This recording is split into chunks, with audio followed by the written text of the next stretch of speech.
Indian secular ফ্রন্টকে নিয়ে তাদের সমস্যা রয়েছে, ইন্ডিয়ান সেকুলার ফ্রন্টকে ভরসাযোগ্য বলে মনে হয়? আপনাদের কি মনে হয়? দেখুন, আমি ব্যক্তিগতভাবে মনে করি এটা উপলব্ধি করতে হবে, একটা পীর ফ্যামিলির ছেলে সে রাজনৈতিক ময়দানে এসে কিন্তু ধর্মনিরপেক্ষতার আদর্শকে খুব জোরালোভাবে প্রতিষ্ঠা করার চেষ্টা করছেন।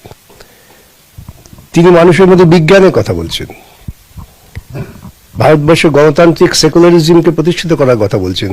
তা আমি তাকে আহ্বান জানাবো না কেন? সে তো ধর্মের কথা বলেনি, সে তো বলছে না মানুষকে যাও মসজিদে গিয়ে প্রার্থনা করো। কে কি বলছে তার থেকে বলে কে কি করছে দিয়ে বিচার করতে হবে।